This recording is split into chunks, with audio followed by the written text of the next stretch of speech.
All right, so are you set to do this? I was born ready. You're born ready. All right, let me tap this thing out here.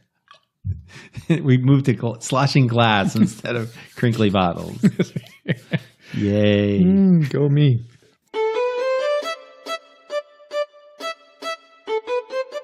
Welcome to I Used to Know. I'm Scott. And I'm Steve, We're your hosts for this adventure into the past. where we dive into things we used to know when we were kids that are no longer true. Hey, Steve. Hey, Scott. Hey, so when you were a kid, what was the number one thing that you wanted to have when you grew up?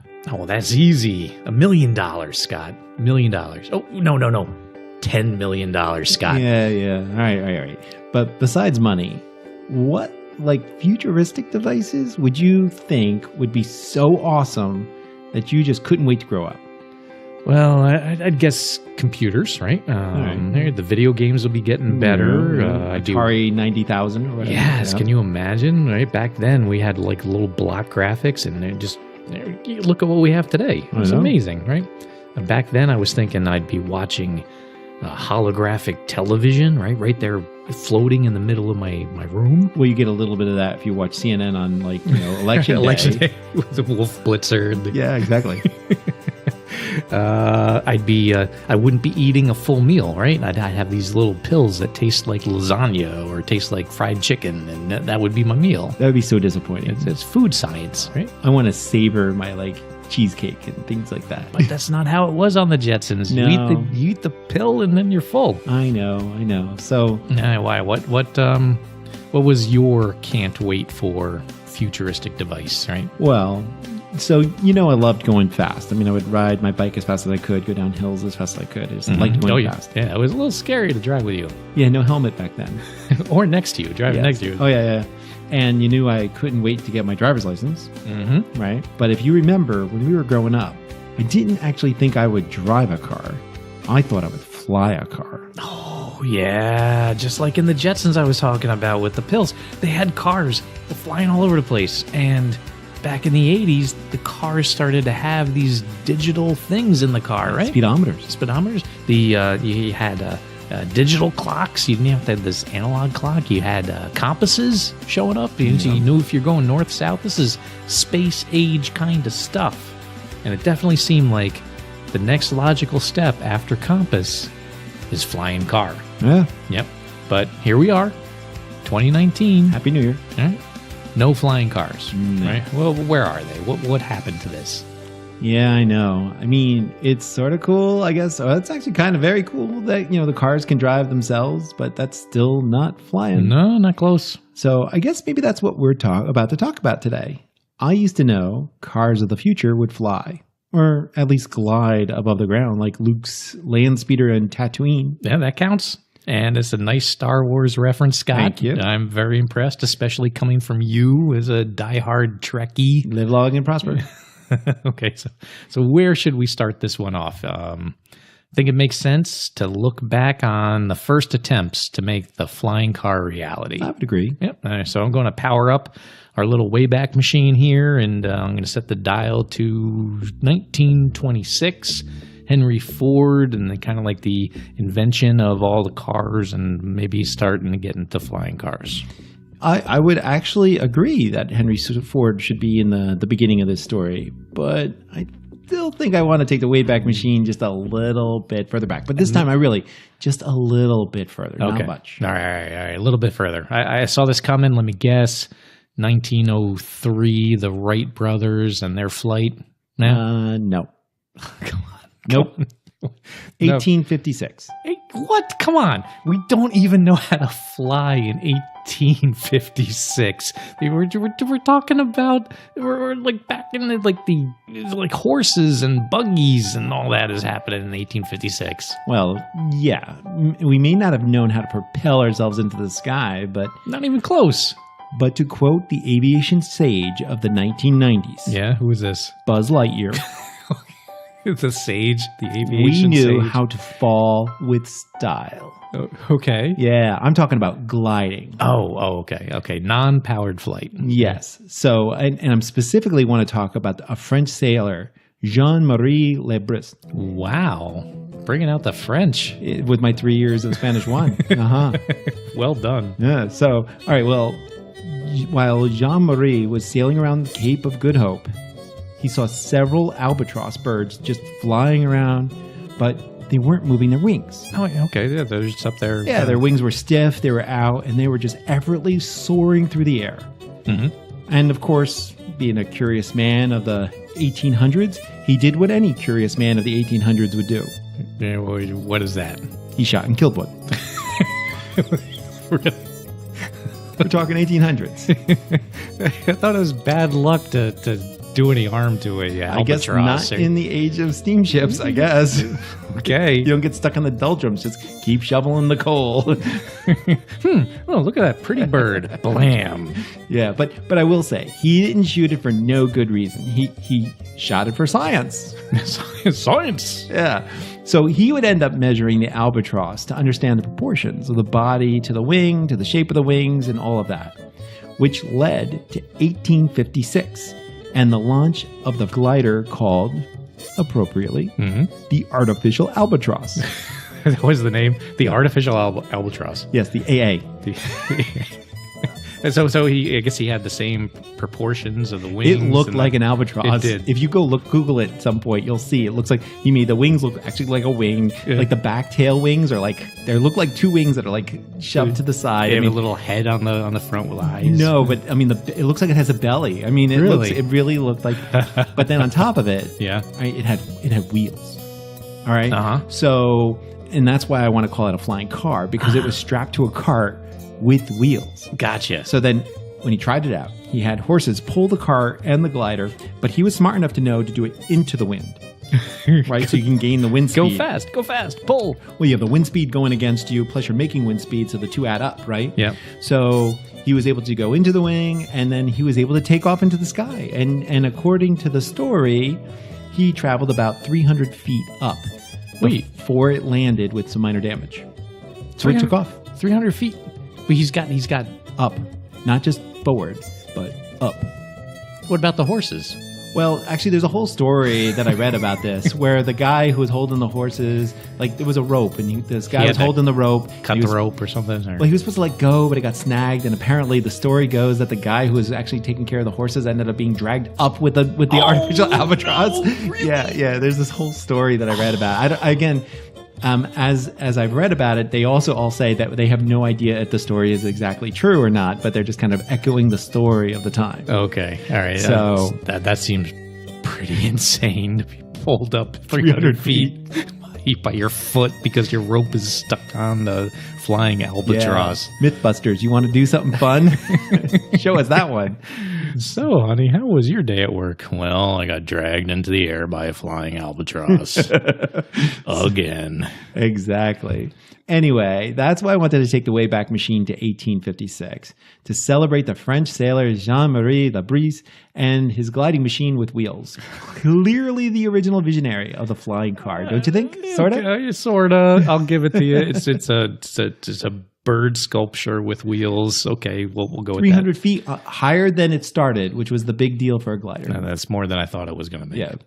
Okay, so now can I go to 1926 like I wanted to? Absolutely. The Wayback Machine is all yours. All right, thank you. So now back in 1926, Henry Ford, right? He's the car guy. Oh, yeah. And he's leading a project to develop a personal aircraft. And he called it the Skywriter. It's like a flying and a driver. Oh, yeah. Skyflyver. Skyflyver. I don't know.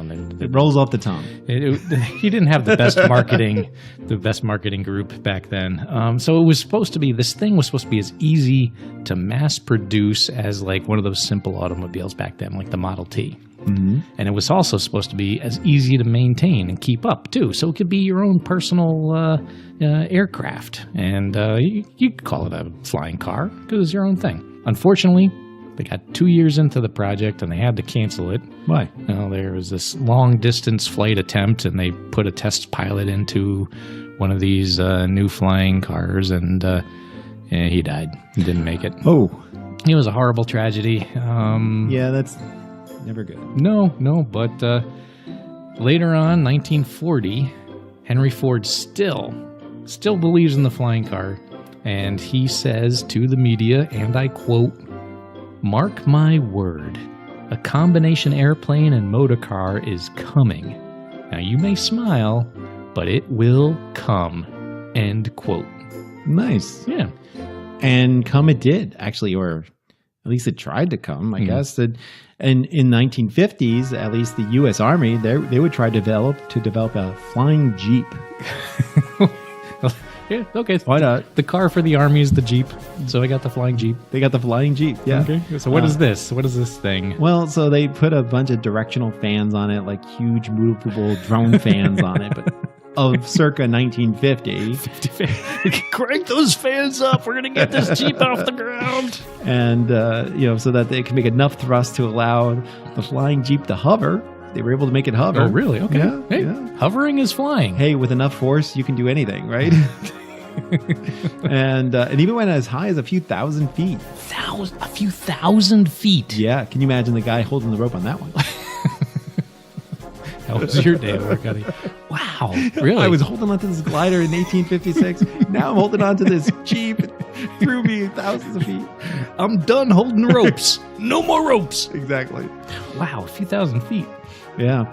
But anyway, the Pentagon looked at this thing and they were like, yeah, about that. And they determined that it wasn't going to be very effective on a modern battlefield. So they decided, I don't know, we think an attack helicopter is a better idea. Okay. So they put their money in there. Yeah, all right. So we got helicopters instead of flying Jeeps. Yes. Even though a flying Jeep might make the enemy fall over, doubled up laughing, we got to attack helicopters. All right. Exactly. With Linger driving them. Yeah, so that's the U.S. Army. Did you know, Scott, that the Soviets tried to make one of these things too? The Soviets. Yeah. Okay. No, I had no idea. Yeah. A flying Jeep.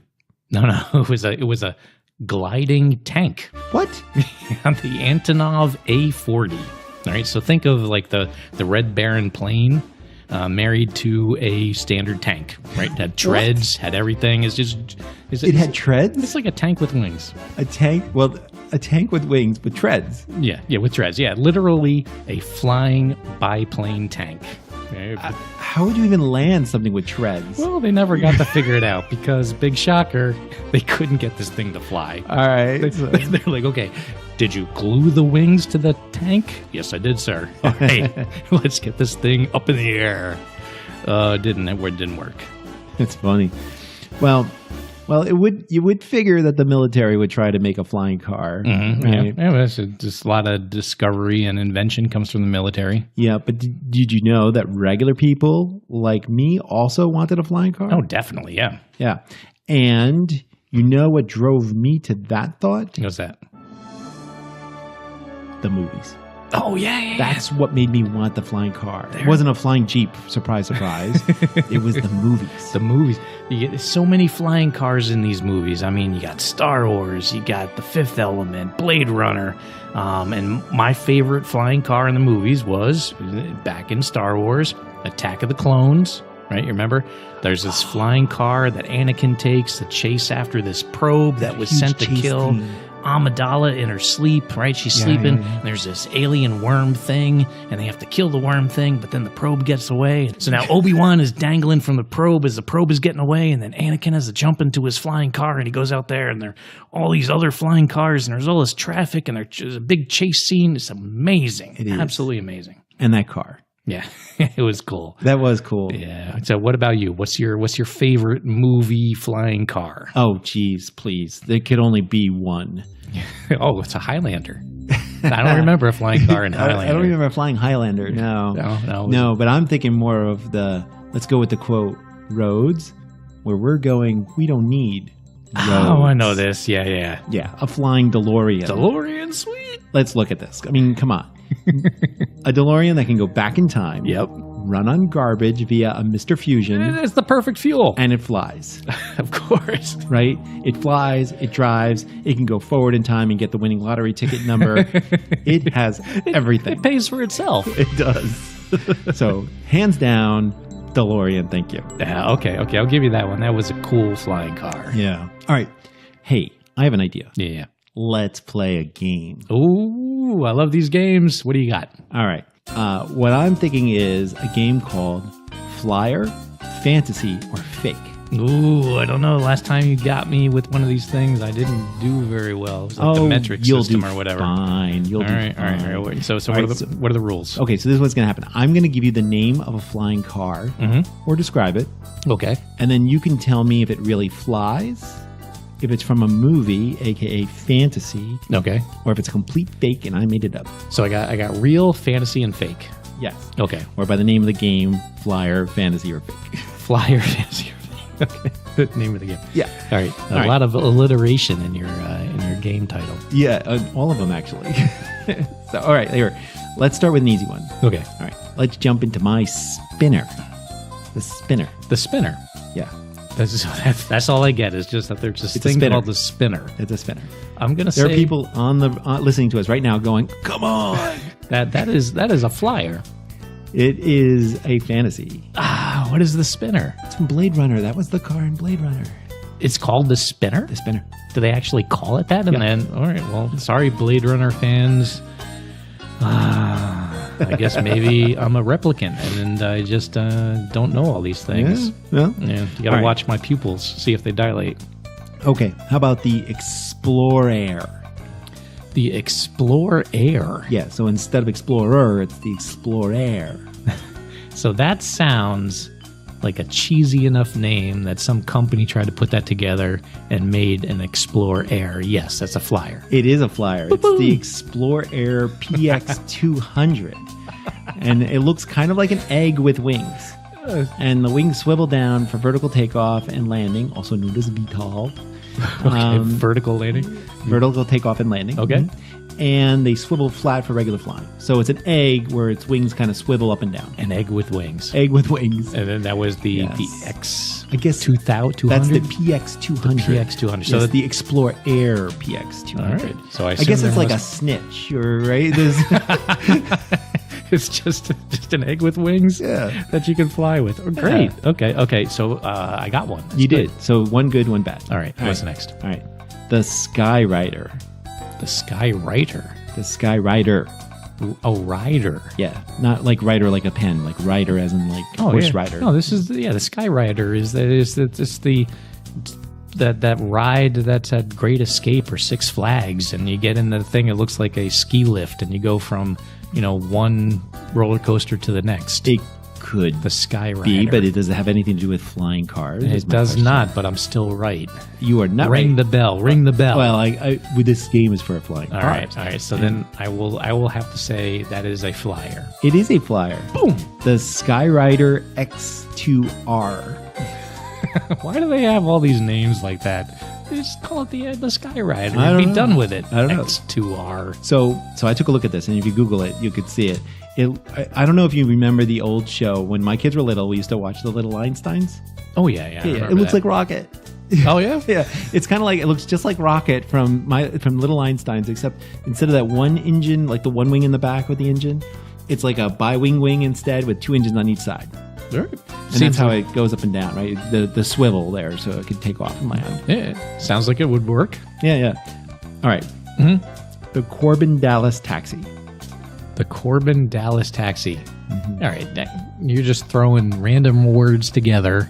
I'm going to say fake. No, it's fantasy. Where does this come from? Korben Dallas is the Bruce Willis character from The Fifth Element. Oh. That's his flying taxi. Really? Yes. Korben Dallas. I should have known that. And the police car, too. The Fifth Element. Yep. I should have known that. We've talked about The Fifth Element. It's that show that whenever it comes on, I could be flipping through the channels and be like, oh, Fifth Element's on. I've seen it a million times and just get drawn to it. Yeah. So, yeah. That's an old. You know why? Because they have classic. flying taxis. Okay. All right. The AMC Matador Coupe Air. The AMC, like the movie people? No. American Motor Corporation. Oh, okay. The AMC Matador Coupe Air.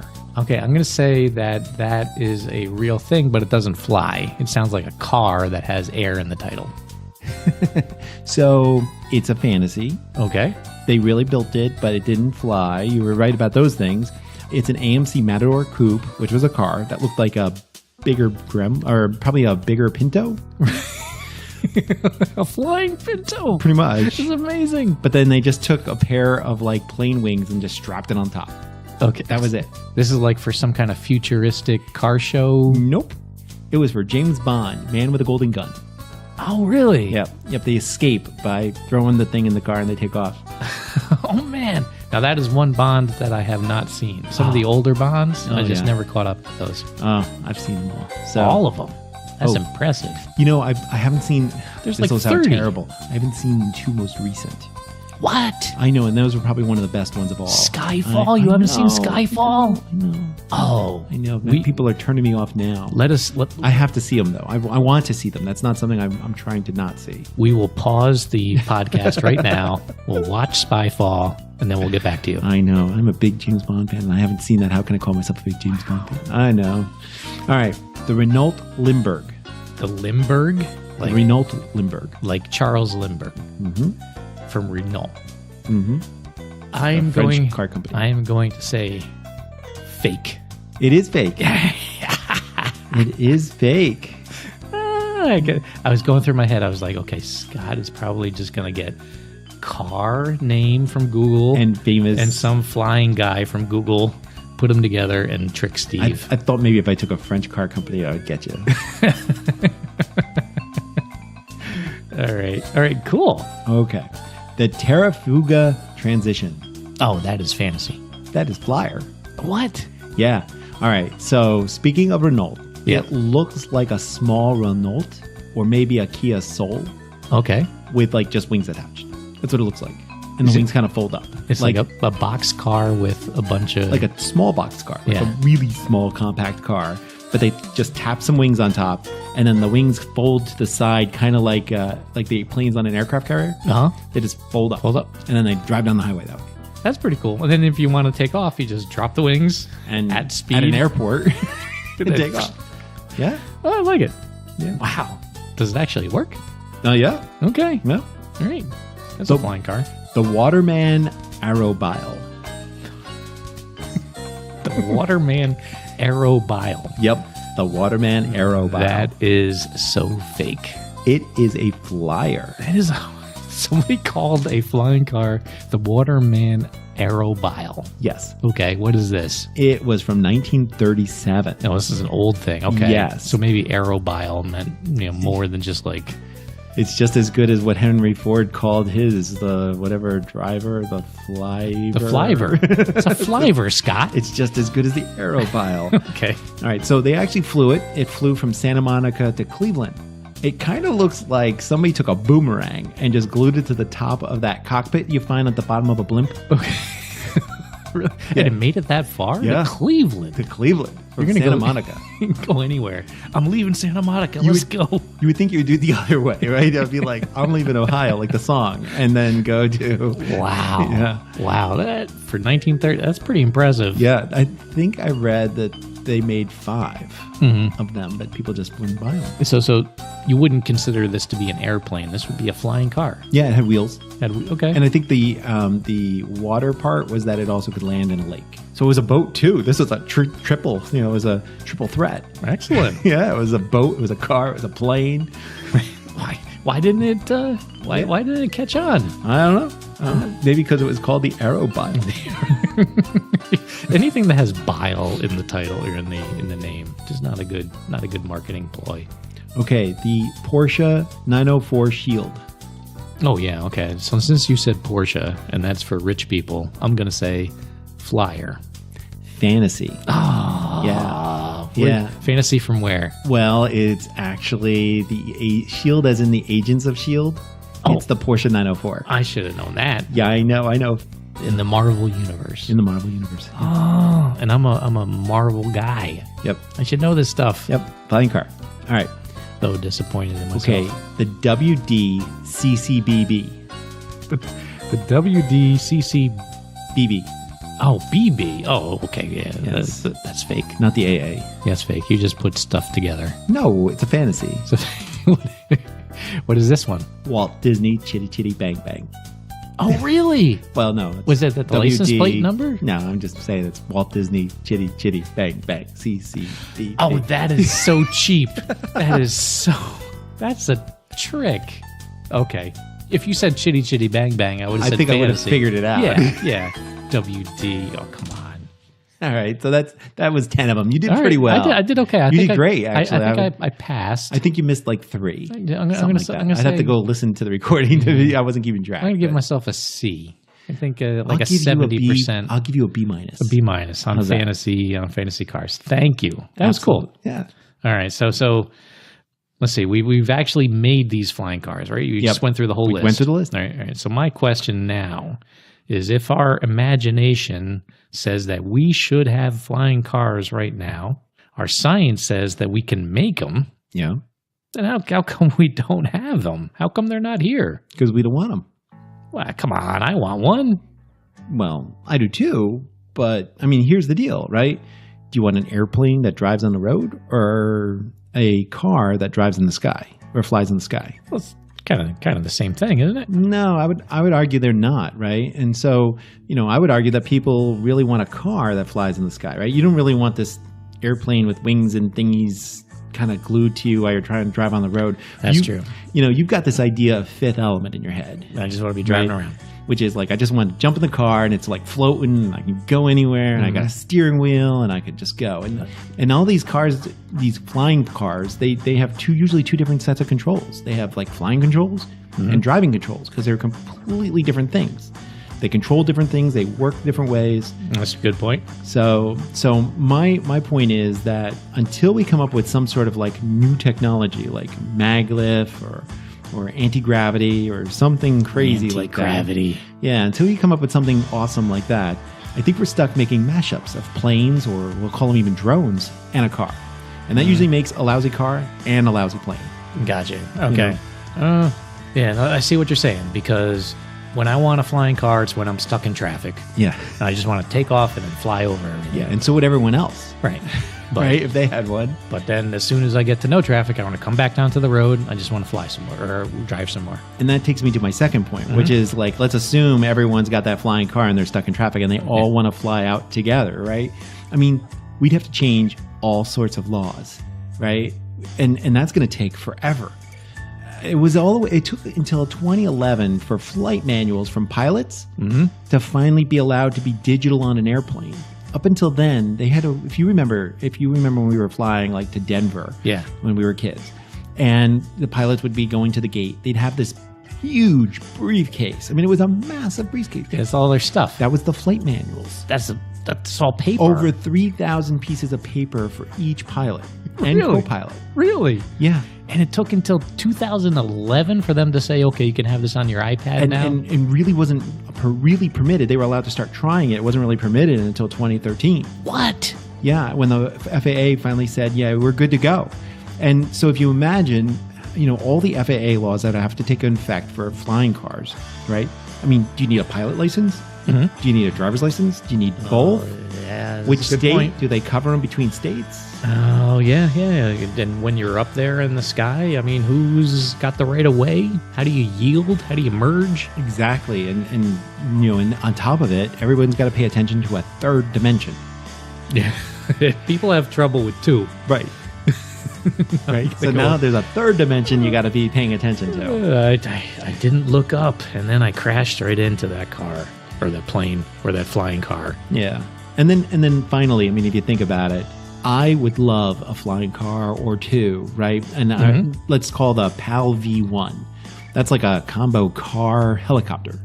So it's got like a little helicopter blade that folds up and you can drive. And then when you're ready, the helicopter blade goes up and you can just helicopter out. This is a real thing? Real thing. The PAL V1. Okay. Yeah, I'd like one too. That'd be cool. So now imagine, right? You're ready to go to work. Yep. It's like 6 a.m. You're going to power up this gigantic helicopter in your driveway. What are your neighbors going to be thinking and saying as the entire helicopter is just like, yeah, exactly, making all the noises. Christmas ornaments are flying across the neighborhood. those blow up snowmen are just kind of dancing down the street, right? I mean, garbage cans tumbling. Yeah. So my point is, right now, I don't think we're ready for each person to get a flying car with what we have today. Yeah, I think you're right. The way that we live and the way that we interact, that's probably not the best thing right now.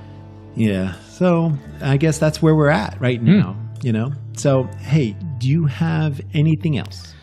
Since we're talking about futuristic stuff, it's not so much a flying car, but it's about moving sidewalks. Ooh, airports. Yeah, just like in airports. And this is because back in the 50s, when my mother was a child, just the same way that you and I were thinking, oh, one day we're going to have flying cars.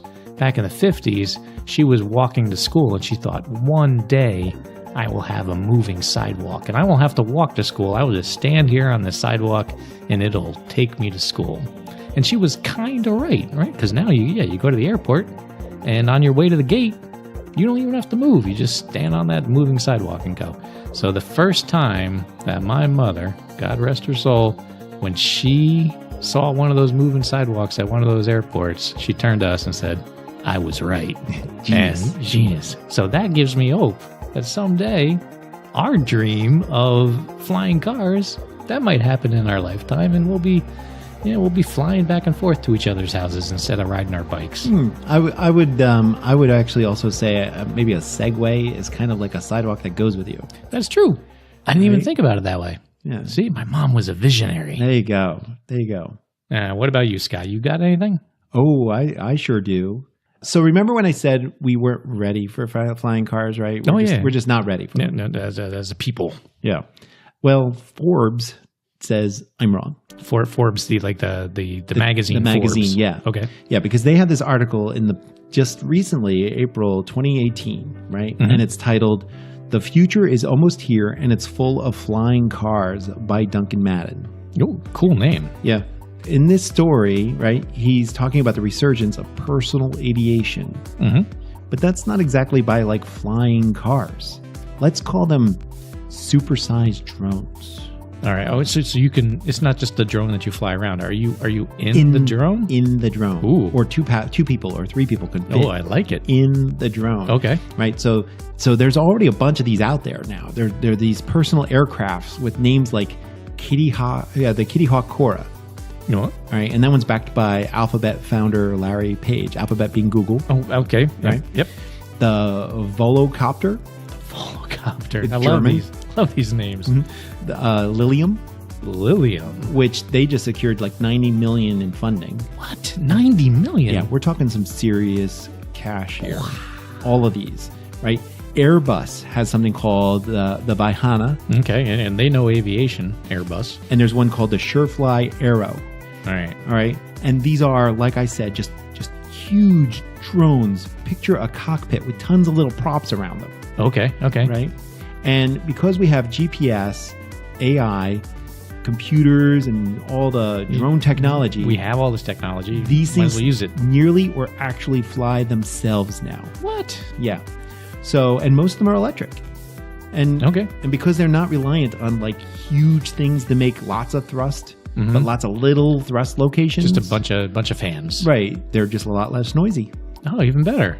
Right? Yeah. And they're smart, so you just get into them and you don't have to worry. Yeah, they'll just whisk you off to where they're going. Sweet. And the key to these flying cars, as they're calling them now, right, is that they're also really light, like very light. Okay. So light that you can build huge landing pads on things like skyscrapers that are in large, congested cities. Oh, so you just go from building to building. Building to building, from the suburbs to the city. Yes. And back and forth, right? So you see where I'm going with all of this. Yeah. Right? So as we're looking forward to this, I still think, even in the article, after reading it, I think it's very unlikely that we're going to see flying cars in our driveway in the next 10 years. But flying taxis? I think that's very likely. Yeah? Okay. Yeah.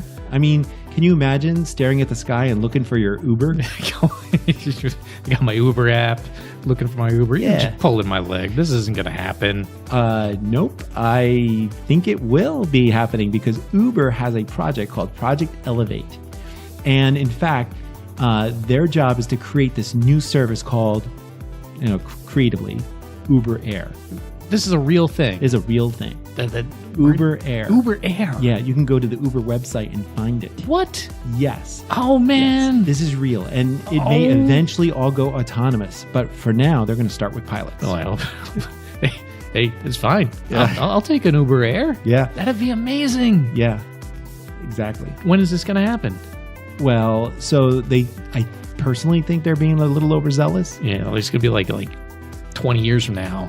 Actually, Uber Air has already partnered with the city of Dallas and the city of Los Angeles. Okay. And they plan to be the first to offer Uber Air demonstrator flights in 2020. What? 2020? That's next that year. is next year. Yeah. 12 months away With from commercial operations in 2023. 23. Yes.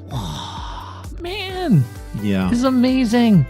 Yeah. Oh, we have to come back in 2023 and just check this podcast and see if it actually happened. What are you talking about? I'm going to grab a flight. We're going out to Dallas next year. We're going to try this sucker out. Let's do it. No. And in fact, they're also looking at other evaluations. They're evaluating other locations like in Australia, Brazil, France, India, Japan. So yeah, Uber Air is a real thing, and they're not alone. There's a lot of other services that are all looking at how they can use these like supersized drones of the names we just talked about to fly people all around as taxis. That's amazing. An Uber Air. If I was in an Uber drone getting flown around, I'm telling you, guaranteed 5 stars. It just has to be, right? I mean, it doesn't matter what the quality of the water is that they give me, if it's flat or if it's sparkling. Nope. I'm flying in the air. You're getting all the stars. I'm also like, dude, both hands on the stick, and you don't have to hand me that mint. I'm good. Wow. I can't wait for this to happen. I know.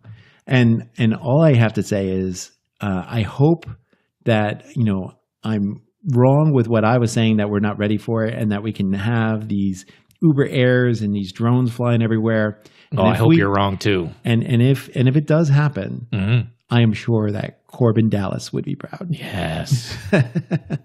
Excellent. All right. So you have any last thoughts there, Steve? Nope. I'm just really excited about what's going to be coming. Yeah, especially if we can catch, even watching an Uber Air in 2020 would be crazy. Oh, it's going to be all over YouTube. Yeah, and then you're just going to watch Uber Airs conflicting. They're going to be fighting for the airspace with like Amazon Air. They're just going to both be fighting for the space. Lyft Air. Yeah, Maybe great. you can get a package delivered to you while you're in Uber Air. The possibilities are endless. Limitless. It's amazing. Oh, great. All right. Well, I guess that's how I used to know cars of the future would fly. We hoped you liked this podcast of I Used to Know. By now, I'm sure you know we're on iTunes and tuned in and iHeartRadio and Stitcher, Google Podcasts, Spotify. Yeah, all of them. Everywhere you can get a podcast fix. But hey, did you know how important ratings are for helping others find our podcast? So important. It's huge. So if you could go to your favorite pod player and give us a rating, we would be forever in your debt. Or at least really, really thankful. We'll do that. Yeah. Also, if you have a suggestion, something you used to know that you wished you knew more about, hey, we can help.